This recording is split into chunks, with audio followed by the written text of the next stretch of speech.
Hey guys, it's Valkrin. Today I want to talk about what's right and what's wrong with patch 3.10. I have a new tier list. This is just a rubric to go by when I discuss champions. First being God tier, last being underpowered, and between being strong. First up we have Master Yi. Now the new Yi, he's more of a solo queue stomping champion than he was before, which is the exact opposite of what Riot wanted. So Riot's going to have to go back and reevaluate where Master Yi currently stands and where they want him to be, because his current state is first banned or first picked every game. And it's for a reason. He's God tier right now. His kit is just too good.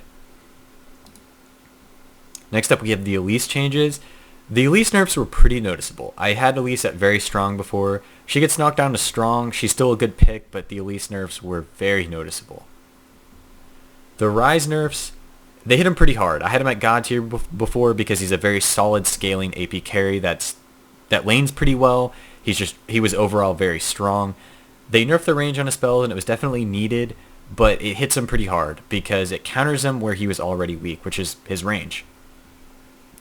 I knocked him down to strong, and I still think he's going to be a good pick, but he's not going to be quite as popular, and he's not quite as strong as he was before. The Thresh nerfs, now it affects him in such a small way, but it's very noticeable, because Thresh's level 2 all-in before was pretty much unstoppable before, but now that the durability has been nerfed, it allows for more counterplay, which is good. So I knocked Thresh down from God tier to very strong. He might not be banned in every game, but I think Thresh is very, very strong still. The new items, the item changes, items being removed, item nerfs. First up we have Spectral's Cowl. Now the new Spectral's Cowl, it's very good. I like this item a lot. It allows for certain matchups to be countered against AP carries, and it also builds into Banshee's Veil. So it's a good item that you can get early game to counter laning phase, and also turns into an incredibly strong item. Runic Bulwark being removed from the game has a pretty big effect, because the new Locket of Iron Solari does not give an armor RO like Runic Bulwark did. And that kind of affects things that people don't think about, because with the old Runic Bulwark, your AD carry, everyone was pretty much tankier in every possible way almost. And the new Locket of Iron Solari, they just kind of grouped everything together, Aegis, Locket, to make it more simple. Item paths weren't as complicated and whatnot. Runic Bulwark's going to be missed, but it was a very strong item. The nerf to Blade of the Rune King was hardly noticeable. This item needs so much work done to it, because in its current state, it just does too much. It's like the perfect item for an AD carry, because it's a self-peeling tool. It allows you to duel people and get kills early in the game. No other items can really compare to it in terms of what it can give for that phase of the game. So it needs to be looked at again. It definitely needs more nerfs. The Baron changes.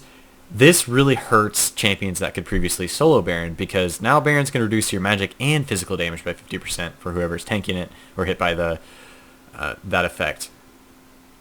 Early Barons were nerfed. It's going to be harder to do Barons when whoever's tanking it or trading off the damage is able to deal less magic and physical damage. So it's going to take longer to do Baron earlier in the game. But overall, I think the changes to Baron, it was needed before, because being able to solo Baron over the wall and whatnot was kind of ridiculous when you played Mundo or Karthus. So this was definitely a good change. Now the tower changes, I'm not 100% sure was needed, because it was completely targeted towards competitive play, but I don't think they really thought it through or how it would affect solo queue. Because there are a lot of champions in solo queue that were very dependent upon the tower, and if the tower was taken away earlier in the game, then a lot of things would happen. And a good example would be Kassadin. In solo queue, Kassadin is a very, very strong pick. But his weakness was that you could push against him, pressure the tower, possibly kill him and whatnot. But now that his tower is tankier, it's harder to do that pressure that you could before. Before you could get the tower low between the 4 and 8 minute mark, but now it's going to be much tankier as it decays from 4 to 8 minutes. So I don't think this change was entirely thought through, because it's going to affect solo queue differently than it will in competitive play. I think it's a band-aid fix for a problem that is almost exclusive for competitive play right now. I think this needs to be reevaluated. Anyways, guys, thanks for watching. I have more videos coming out this week, and I'll see you guys later.